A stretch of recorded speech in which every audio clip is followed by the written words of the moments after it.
क्या नाम है आपका? मेरा नाम प्रशांत राय हुआ। मैं पत्रकार संतोष राय जी का छोटा बेटा हूं और आज मुलाकाती में हम उनसे मिलने के लिए आए थे जेल में। हम मंडलपाड़ा खगड़िया के सामने हैं और आज मैंने उनसे मुलाकात की, जिसमें मुझे काफ़ी चीज़ें पता चली कि उनका जो अनशन था 33 दिनों के बाद उनका अनशन टूट गया था 16 तारीख को, और 15 तारीख को हमें उन्होंने बताया कि 15 तारीख को उनको विधिक पदाधिकार का एक वकील जो था उनसे मिलने के लिए आया था, जिसका नाम शायद राजीव कुमार सिंह था, और उसने मेरे पिताजी को धमकी दी कि जैसे अभी उनके केस का मामले में मैं रोज़ यहाँ खगड़िया में घूमता हूँ, तो उन्हें ऐसी धमकी दिलाई गई है किसी तरह से कि जैसे मैं अगर रोज़ यहाँ घूम रहा हूँ तो मेरे साथ मॉब लिंचिंग करेंगे या फिर मेरे पे हमला करेंगे या मरवा दिया जाएगा और घर पे भी हम पे हमला होगा। इस तरह की धमकी दी गई है उन्हें, और कहा गया है कि उनको कहा था कि 19 तारीख को उनको बेल भी दिल दिया जाएगा, बस अगर वो अनशन तोड़ दें, और अगर वो नहीं तोड़ते तो हम पे हमला होगा। ये सारी चीज़ें उनसे कही गई, जिसकी वजह से 16 तारीख को उन्होंने अनशन तोड़ दिया। उसके बाद में उनके पास अधिकारी मिलने भी आए तो तब वो बहुत डरे हुए थे, तो उन्होंने किसी को कुछ नहीं बताया। और आज हम मिलने उनसे गए थे, काफ़ी लेट हो गया, तो वो काफ़ी डरे हुए थे इस बात से भी।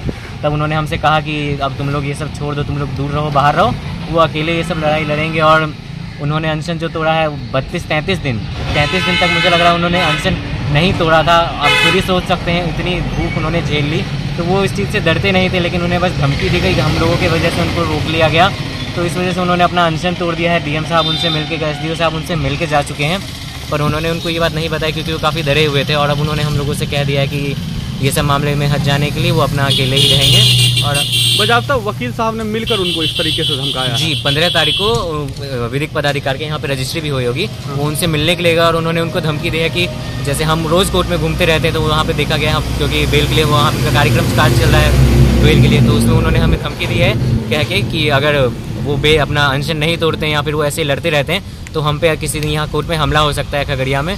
तो अब इन्होंने हमें ये भी कह दिया है कि अब हम खगड़िया ना आएँ और यहाँ पे रहें ना, क्योंकि वो डर चुके हैं हमारी वजह से, तो अब हम उन्हें डराना भी नहीं चाहते, तो अब हम यहाँ पे रहेंगे भी नहीं, हम ये मामले से हट जाएंगे। अभी क्या नाम है उस वकील का? उसका नाम राजीव था, राजीव कुमार सिंह करके कुछ था। विधिक पदाधिकार का वकील आएगा 15 तारीख को, और 16 तारीख को उन्होंने। क्या लग रहा है क्यों इस तरीके से उनको डराया धमकाया जा रहा है? उनको इसलिए डराया धमकाया जा रहा है क्योंकि यहाँ पे जो भ्रष्ट कानून है, यहाँ का कोर्ट के अंदर जो भ्रष्टाचार है, जो घूसखोरी चल रही है, इस सब के खिलाफ खुल के आवाज़ उठाते हैं। जो हमारा केस था ADJ-1 के अगेंस्ट में, तो जो ADJ-1 है वो इस मामले में पूरी तरह से प्रभाव डाल रहे हैं और हर जगह से उनके ऊपर प्रेशर बनाने की पूरी कोशिश कर रहे हैं, और जिसकी वजह से उनको अंदर काफ़ी तकलीफ होती है या फिर बाहर हमारी कोई आवाज़ नहीं सुनता है।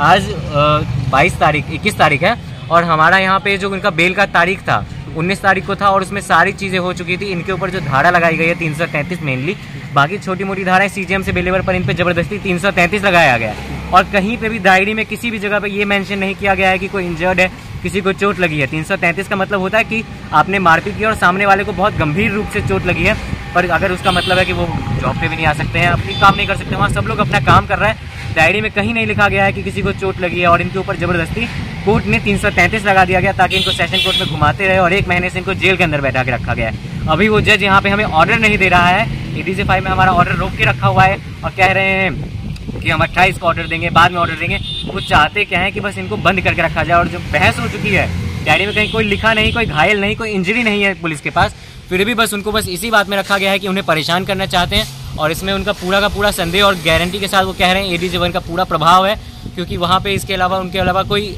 इनके अगेंस्ट था नहीं, पर अब पूरा कोर्ट इनसे लड़ने चाह रहा है। ADJ-1 की वजह से सब इनके अगेंस्ट हो चुका है। ये किसी न्यायालय के खिलाफ नहीं है, ये न्याय व्यवस्था के खिलाफ है, और वही ADJ-1 इनके संचालन कर रहे हैं। क्या नाम बताया आपने? जी, मेरा नाम प्रशांत राय हुआ, पिता संतोष कुमार राय, गाँव सदानंदपुर।